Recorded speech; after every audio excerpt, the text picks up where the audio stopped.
C'est reparti pour une saison de dimanche en politique et c'est maintenant que les choses sérieuses commencent pour Emmanuel Macron, qu'on entre dans le dur, pour reprendre un langage souvent utilisé par les syndicats.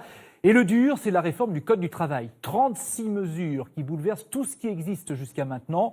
Le gouvernement n'a pas vraiment envie que les débats s'éternisent et veut surtout éviter les manifestations, même si les syndicats sont divisés. On reçoit Jean-Claude Mailly, secrétaire général de FO. Bonjour. Bonjour. Merci d'être avec nous ce midi. Première chose, avant toute chose, c'est l'actualité. La Corée du Nord qui a fait de nouveaux essais nucléaires souterrains, une bombe H qui pourrait être transportée par un missile, donc largable n'importe où. Emmanuel Macron demande à l'ONU et à l'Union européenne de prendre des décisions fermes et des sanctions fermes. Vous, en tant que syndicaliste, évidemment, vous n'avez pas d'emprise là-dessus, mais est-ce que ça vous inquiète ? Oui, c'est une situation inquiétante. La Corée du Nord est une des dictatures qui restent dans le monde aujourd'hui. C'est pas la seule.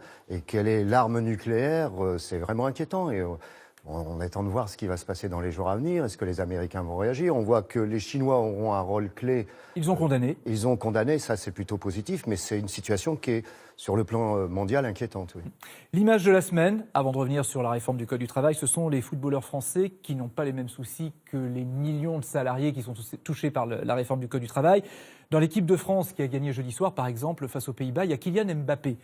Il détient le record du plus gros transfert financier en France. Le PSG a déboursé 145 millions d'euros. Est-ce que ça vous choque ? Est-ce qu'il faut plafonner, par exemple, les revenus des footballeurs ? Écoutez, je crois qu'effectivement, ce sont des chiffres qui sont choquants. J'avais eu l'occasion de le dire, y compris comme Neymar. C'est pas les individus. On est dans un marché du sport aujourd'hui, c'est évident. Est-ce qu'il faut plafonner ? Peut-être. Certains émettent l'idée qu'il faudrait faire une taxe pour aider les footballeurs qui, eux, sont en difficulté. Je crois que le syndicat international des footballeurs professionnels dit qu'il y a une grande majorité des footballeurs qui gagnent moins de 1 000 euros par mois. Donc il y a un accroissement des inégalités. C'est un marché complètement dérégulé. Mais vous, en tant que syndicaliste, vous dites quoi ? Il faudrait faire quoi ? Les écarts de salaire comme ça, c'est pas acceptable. Vous savez, François Hollande avait mis une taxe au-dessus de 1 million de revenus qui s'appliquait aussi aux footballeurs avant de la retirer. Ce serait une bonne idée de la remettre ? Je n'ai pas franchement réfléchi sur le dossier en tant que tel, mais en tous les cas, les écarts sont inacceptables. Mais c'est le fonctionnement du marché du sport qui pose problème. En théorie, un joueur de foot professionnel, s'il est licencié, enfin viré dans ce sens-là, a droit au chômage, comme tout le monde. Oui, si les salariés ont droit au chômage, c'est quand même plafonné le chômage. D'accord, mais il a droit au chômage. Même s'ils n'en normal. ont pas tellement besoin. À ces tarifs-là, je ne pense pas qu'ils en aient énormément besoin. Mais il a un droit, oui. Mais c'est normal, donc, qu'il ait droit au chômage. S'il est salarié, oui, il a un droit. La réforme du Code du travail, nous y voilà. On va bien sûr y revenir en détail, mais il y a eu beaucoup d'autres choses ces derniers jours. Quelle semaine ? Face à des sondages de popularité en chute libre, Emmanuel Macron sonne l'alerte avec un premier message à destination de ses ministres. Certains prédisent le pire. Jamais céder au cassant. Certains peut-être même le souhaitent.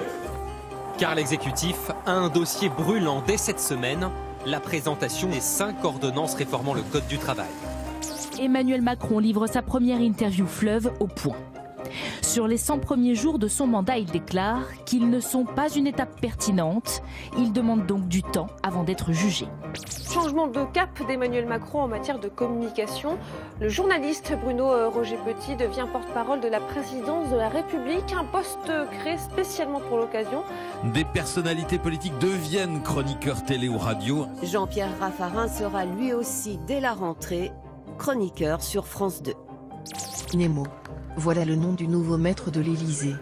Il est noir, a une silhouette élancée et un petit collier rouge. Le député Mjid El Guerrab a été placé en garde à vue aujourd'hui. Ces députés de La République En Marche a eu une violente altercation avec un cadre du PS, Boris Faure, qui a été hospitalisé. Mjid El Guerrab l'a frappé à coups de casque. Qu'est-ce que vous nous cachez ? Il y en a ras-le-bol. On a souffert avec Hollande, on a souffert avec Sarkozy, ça suffit. On n'a rien caché, on va à l'objectif qu'on s'est fixé. Entre une coupe de champagne et une tranche de saucisson. C'est-à-dire que faut quand même avoir la santé quand on est Premier ministre. Édouard Philippe assure le service après-vente des ordonnances. Jean-Claude Mailly, qu'est-ce que vous retenez de tout cela ? Une petite confusion entre la profession journalistique, la profession politique, les commentaires. Autant, je vais prendre un exemple, autant à la limite ça me choque pas du côté de Roselyne Bachelot parce qu'elle n'a plus aucune responsabilité politique, mais il y en a d'autres qui continuent à avoir une vie politique et qui en même temps sont Par exemple, on a vu Jean-Pierre Raffarin. Là, oui, je ne pense pas qu'il ait abandonné, j'ai pas cru entendre qu'il avait abandonné la politique. Donc il faut faire un choix, soit on abandonne oui, la on fait l'un ou on fait l'autre, mais la confusion n'est jamais bonne. Est-ce que vous verriez chroniqueur économique, par exemple, ou social, quand vous quitterez la tête de FO? Franchement, j'ai pas encore. Je peux vous dire juste une chose, je ne demanderai rien au gouvernement et je n'attends aucune mission du gouvernement. Voilà, parce qu'il y a des trucs qui tournent. On va y revenir. Voilà, ça. donc, on va y revenir. Non, j'aurai une autre activité, je ne veux pas m'ennuyer. Mais chroniqueur, pas spécialement. Non, pas spécialement. La réforme du Code du travail, donc Force ouvrière, votre syndicat ne manifestera pas le 12 septembre avec la CGT, alors que vous étiez ensemble contre la loi El Khomri. Et Philippe Martinez, lui, il dit ne pas comprendre, il vous a interpellé. Que Jean-Claude Mailly m'explique la différence entre la loi travail numéro 1 et la loi travail numéro 2. Qu'est-ce que vous lui répondez ? Je vais lui expliquer, c'est pas un problème. On va pas rentrer dans un débat technique aujourd'hui, mais j'aurai l'occasion de dire à Philippe Martinez où sont les différences. Mais vous savez, entre la CGT, il y a un pluralisme syndical en France. La CGT FO, historiquement, CGT a toujours plus cru à la loi au niveau national, et il en faut des lois bien entendu, et moins à la négociation. Par exemple, ils n'ont jamais signé un accord en assurance chômage depuis que l'assurance chômage existe en 58. Nous, on fait confiance à la négociation, notamment la négociation nationale. Ça, c'est une différence de fond. J'ai envie de dire aussi, j'ai cru comprendre que la CGT a assisté à 6 ou 7 réunions, qui étaient les réunions officielles, pendant tout l'été. Nous, on n'a pas arrêté. Pendant 3 mois. J'ai demandé des réunions supplémentaires, j'ai demandé des contacts supplémentaires. Et ce que je dis, c'est que le combat syndical, il n'était pas trop visible, mais il s'est mené pendant 3 mois. Donc Philippe Martinez, pour vous, est dans une posture. Je pense que c'est une posture. Enfin, attendez, la CGT, il est secrétaire général de la CGT, il fait ce qu'il doit faire avec son organisation. Mais je ne pense pas avoir de leçons à recevoir. Les manifestations, vous pensez qu'elles rassembleront du monde le 12 septembre ou pas ?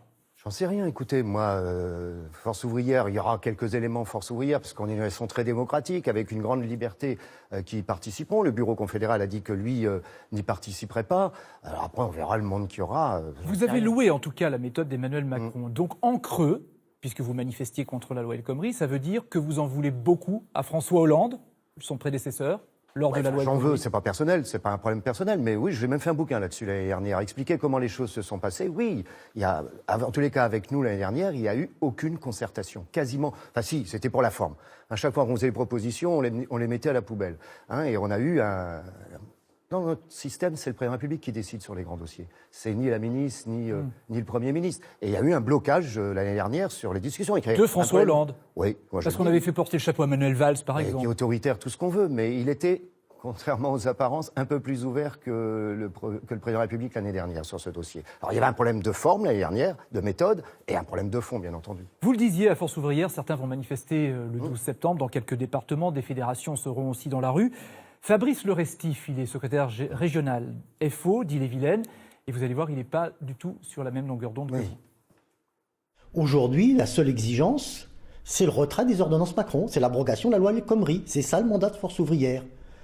Et bien évidemment, il faut être conséquent jusqu'au bout. Ça, c'est pas être bougon ou grognon râleur, c'est être syndicaliste, indépendant et conséquent.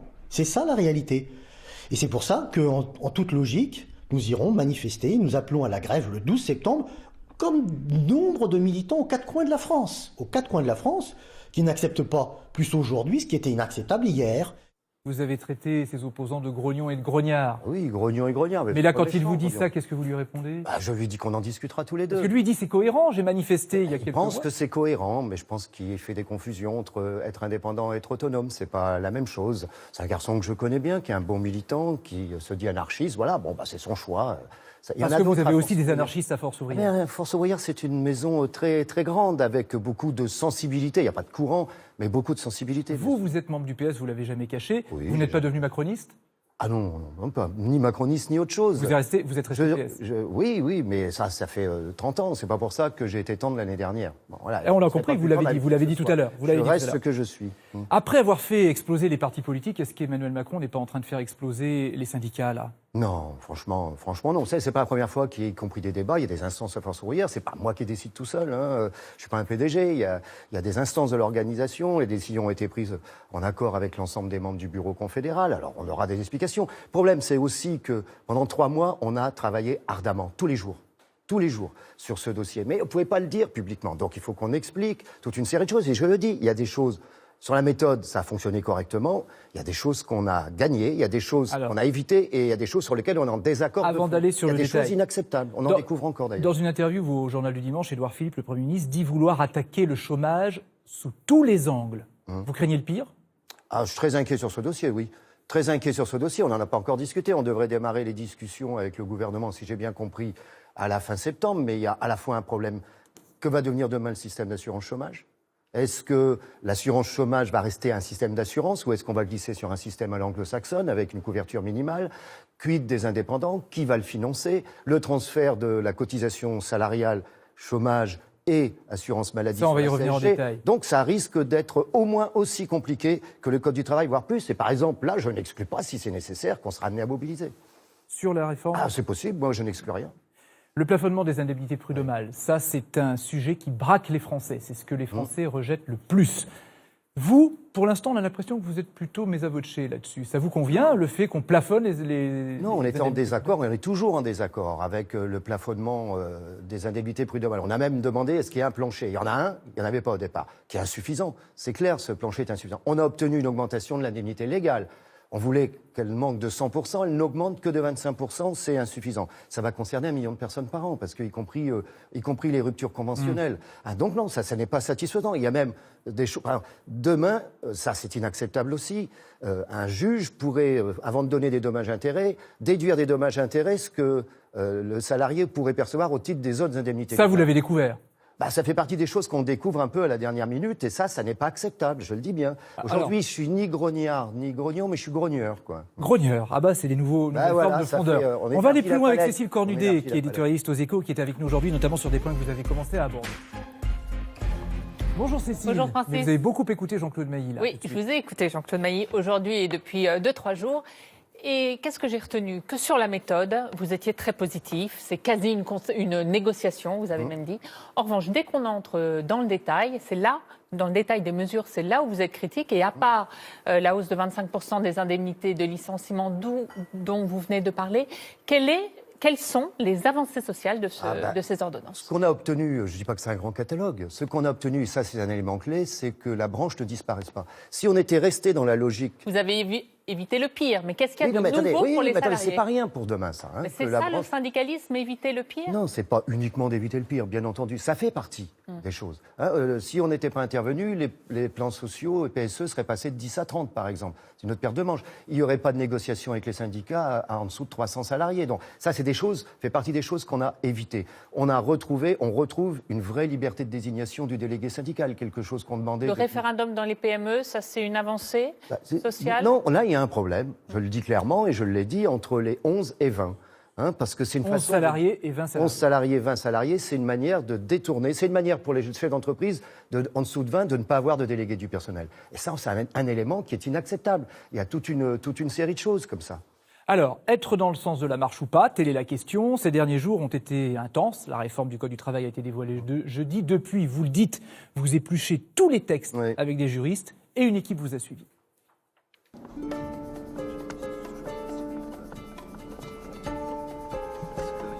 Pas les textes, on les aura tout à l'heure. Mais ça fait 3 mois qu'on discute pied à pied.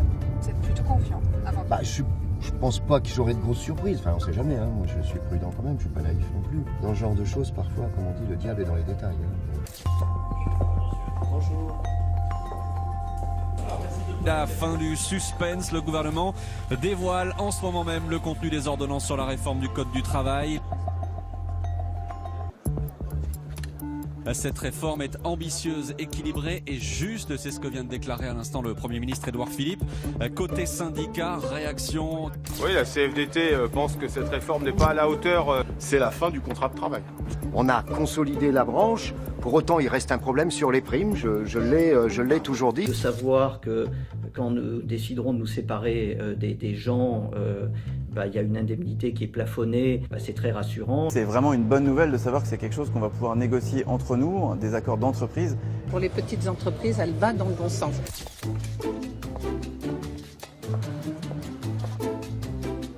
Il y a beaucoup de choses à vérifier.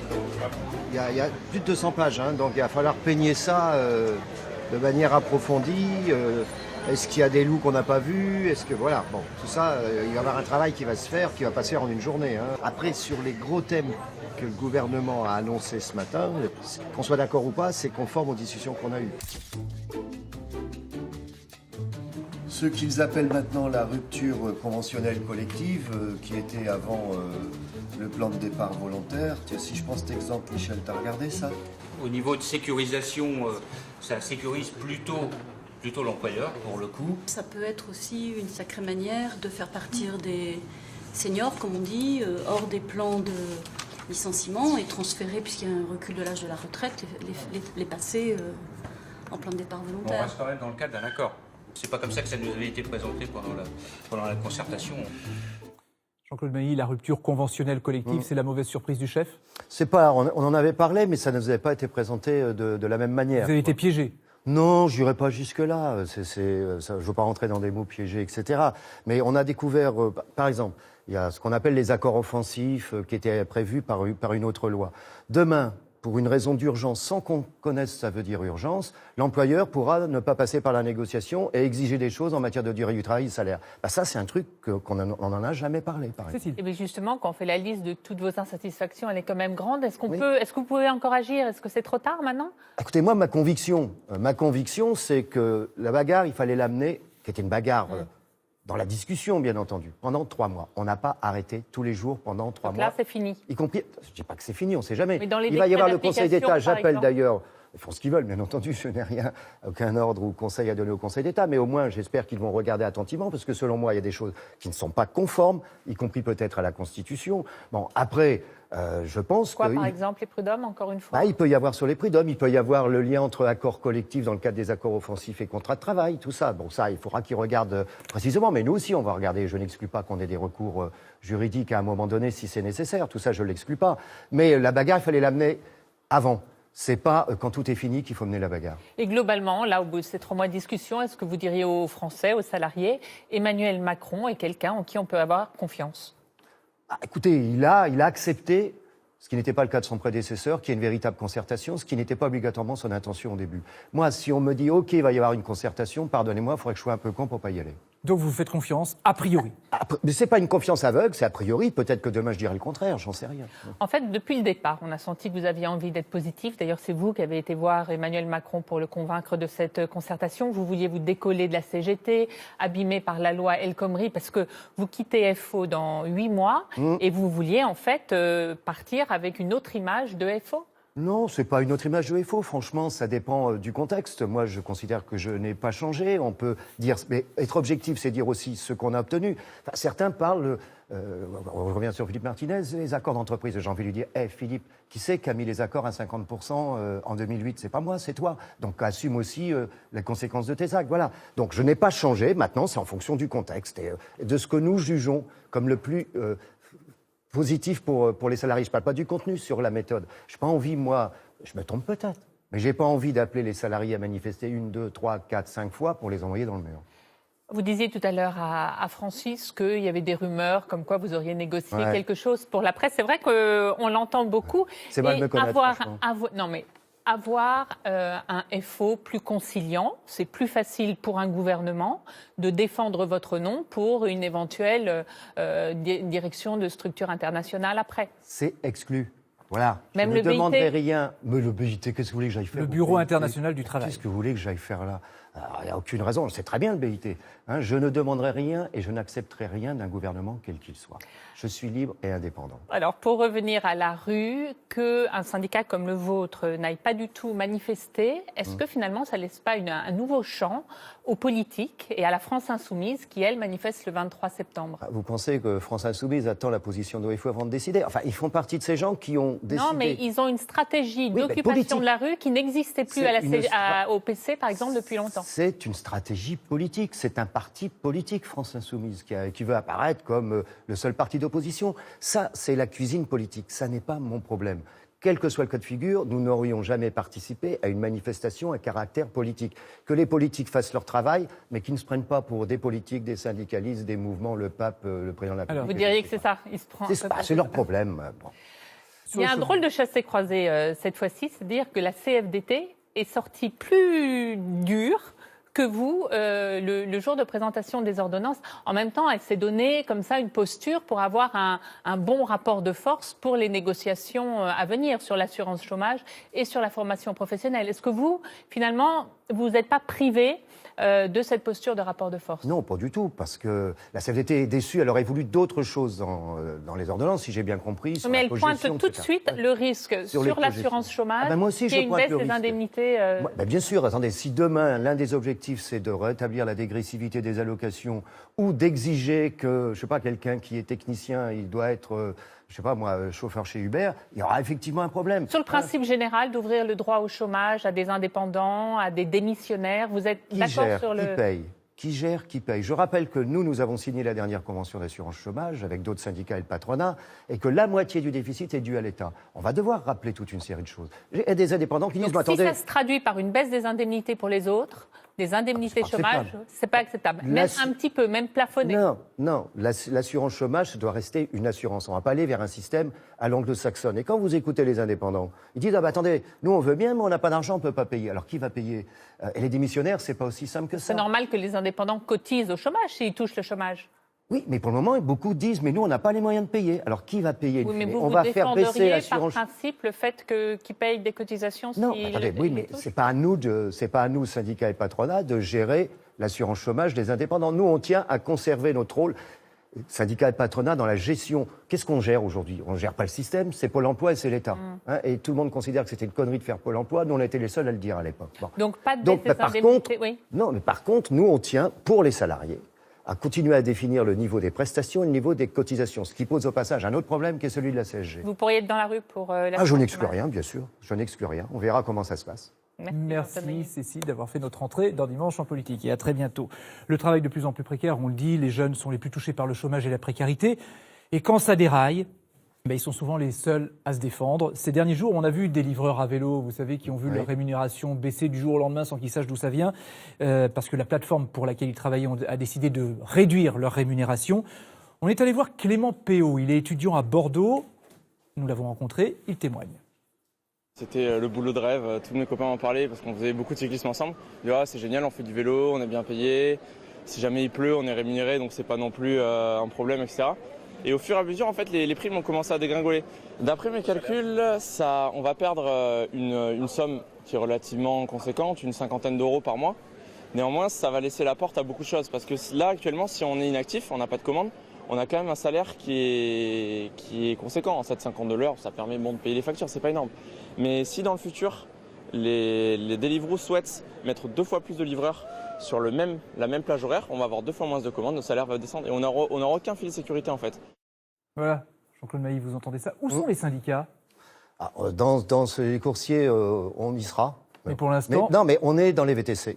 C'est les mêmes problèmes finalement. Vous savez que, y compris ces entreprises, exigent des jeunes qui faillent brûler les feux rouges en vélo pour aller plus vite. Il y a aussi ça, il y a des problèmes y compris de sécurité. Mais le problème, c'est qu'aujourd'hui, il y a une zone grise. Moi, j'ai toujours dit, il y a une zone grise. C'est où on est salarié, avec les droits qui vont avec les salariés, où on est réellement indépendant. Tandis que là, ils sont dans une zone grise, ils ne choisissent pas, ils ont une dépendance juridique, mais ils n'ont aucune couverture. Alors, ils ne choisissent pas, il y a quand même un statut de travailleur indépendant. Ça veut dire que vous remettez en cause ce statut? Indépendants. Non, ils ne sont pas réellement indépendants. Oui, mais ils ont ce statut. Mais ils ont ce statut. Ils fixent ses tarifs. J'entends, mais ils ont ce statut. Ils sont même pas entrepreneurs pour certains d'entre eux. Vous ne fixez pas votre tarif, vous êtes en subordination économique permanente sans être des garanties d'un salarié ou d'un véritable indépendant. Et cette zone grise n'est pas tolérable. C'est l'un ou l'autre, mais pas la zone grise. La ministre du Travail, d'ailleurs, Muriel Pénicaud, dit dans une interview aujourd'hui en France Le Parisien qu'elle promet de s'attaquer à ça. Qu'est-ce que vous attendez comme mesure, par exemple? Justement, qu'on mette fin à cette zone grise. Mais c'est-à-dire comment? Où ils sont reconnus comme salariés. Il y a déjà maintenant les URSSAF s'y mettent aussi sur les VTC, etc. Vous savez qu'un chauffeur de VTC, je ne vais pas citer... Si, vous pouvez. Uber, chauffeur de VTC Uber m'explique qu'il bosse 50-60 heures par semaine pour à la fin se retrouver avec 900 euros par mois. Et ils ne contrôlent rien, d'une certaine manière. Donc il faut arrêter avec cette zone grise. Ou ils sont clairement salariés, ou alors ils ont un vrai statut d'indépendant, ce qui n'est pas le cas aujourd'hui. Mais est-ce que cette nouvelle économie, elle vous échappe pas un peu? Non, pas particulièrement. Enfin, bon, c'est évident que c'est pas dans les start-up que les syndicats sont les plus présents, c'est évident. Mais il y a peut-être un retard à l'allumage, mais de plus en plus, y compris dans les start-up, il y a des livres qui ont été écrits par certains qui y ont travaillé d'ailleurs. On voit très bien que la dérégulation, ça marche un temps, mais pas. Ça peut marcher, ou on l'accepte parce qu'on n'a pas le choix quand on est tout jeune, mais que ça change vite. Ça pose la question aussi du siège de ces sociétés, de ces start-up qui est souvent aux États-Unis ou dans des paradis fiscaux. Là aussi, comment agir contre ça ? Ah ben c'est pas aussi évident que ça. Bah non, alors il y a de l'action internationale, bien entendu. On se coordonne bien souvent. On n'en parle pas trop souvent, mais on a eu le cas dans l'automobile encore il y a pas longtemps, une coordination des syndicats, parfois à la demande des syndicats américains qui nous demandent un coup de main, y compris par rapport à des entreprises françaises qui se comportent pas correctement. On peut aussi nous demander l'appui parfois de syndicats autres. Moi, j'ai déjà eu l'occasion de demander syndicats hollandais, etc. Il y a une solidarité internationale qui existe. Maintenant, c'est pas toujours aussi simple que ça à réaliser. Vous savez, avoir le chiffre d'affaires d'une multinationale, il faut se lever de bonne heure pour l'avoir. Alors les jeunes qui sont touchés par la précarité, qui sont critiques d'ailleurs aussi par rapport à la réforme du Code du travail, c'est les plus critiques, on voit ça dans les sondages. Pour Emmanuel Macron, il l'a dit dans son interview Fleuve au Point, les pauvres sont souvent moins les retraités que des jeunes. Est-ce qu'il a raison de dire ça ? Il y a des pauvres des deux côtés. Franchement, il y a des pauvres des deux côtés. Enfin, si on considère qu'un retraité est relativement aisé à partir de 1 200 € par mois, j'invite à tous ceux qui pensent ça d'essayer de vivre avec 1 200 €. C'est-à-dire que le président de la République pense ça ? Oui, parce que il a tort de dire ça alors ? Oui. Il y a des jeunes dans la pauvreté, c'est évident. Quand vous n'avez pas de boulot, que vous cumulez la précarité, etc., vous êtes dans une situation difficile. Mais il y a aussi une situation difficile chez les retraités. Mais quand le président de la République dit ça aussi, est-ce que vous avez l'impression qu'il instaure une guerre des générations ? Non, je pense qu'il prépare le transfert de la CSG parce que les retraités risquent de morfler avec le transfert de la CSG. C'est préparer les retraités à payer la CSG. Ouais, à payer. Bah oui, parce que pour le moment, il n'y a pas de contrepartie pour eux. De la même manière qu'ils sont engagés sur les fonctionnaires, mais il n'y a pas de contrepartie. C'est un autre dossier explosif de la rentrée, c'est la situation dans la fonction publique. Il y a des tensions. Vous êtes très présent. Oui, il y a des tensions dans les hôpitaux, dans les collectivités territoriales et dans notamment à cause de la fin des emplois aidés. Ils sont pas mal présents dans les associations, dans le secteur public. Le président a décidé leur réduction parce qu'il dénonce une perversion de la politique de l'emploi. Est-ce qu'il faut, à vos yeux, sanctuariser les emplois aidés ? En tous les cas, si on veut les remettre en cause, ce qu'il faut, c'est pas les remettre en cause tant qu'on n'a pas trouvé un autre système. Or là, le problème, c'est qu'il y a une remise en cause qui génère beaucoup de difficultés. Je pense aux emplois aidés dans les petites communes, par exemple. Je pense aux emplois aidés dans les associations. Vous avez vu les Restos du Cœur qui risquent de ne pas pouvoir faire leur travail, ou des écoles qui ne font pas leur rentrée. Tout à fait. Bon, apparemment, ils ont pris l'engagement qu'on appelle les AVS, ceux qui accompagnent les instituts, etc., qu'ils seront préservés. Mais là, c'est une politique de rabot. Mais les emplois aidés, ça permet de retourner à l'emploi ? Vous en faites un bon bilan ? Normalement, un contrat aidé, l'idéal, c'est qu'il y ait une formation et qu'il débouche sur un emploi. Tous ne débouchent pas sur un emploi. Maintenant, quel bilan vous en faites ? C'est utile quand les gens sont dans la difficulté. C'est pas le remède miracle. On peut éventuellement changer ça, mais on ne casse pas l'outil avant d'avoir trouvé autre chose. Pour terminer, l'instantané, c'est la carte blanche qu'on demande à chacun de nos invités, une photo qu'on vous demande de nous envoyer. Elle est un peu ancienne, la vôtre, parce que vous aviez beaucoup de travail cette semaine, alors vous allez tout nous dire. Oui, non, c'est un angle de l'action syndicale dont on ne parle pas assez. Nous avons une activité syndicale internationale, et ça, c'était au mois de mars l'année dernière au Sénégal, une réunion avec 400... On vous voit la casquette rouge, voilà, c'est un peu flou, mais on voit. La casquette du syndicat sénégalais, oui. Avec 400 militantes femmes du syndicat, et ça fait partie... nous aidons ces organisations aussi dans les formations syndicales. Il y a des camarades africains qui viennent régulièrement en formation à Force ouvrière, et c'est un des... dont on ne parle pas beaucoup, mais c'est un des axes généraux et réguliers du syndicalisme. Une piste peut-être pour l'avenir. Merci Jean-Claude Mailly d'avoir accepté notre invitation dans Dimanche en politique, à retrouver sur le compte Twitter de l'émission, sur France.tv. Et dans l'immédiat, c'est Catherine Matauche qui arrive pour l'actualité de la mi-journée.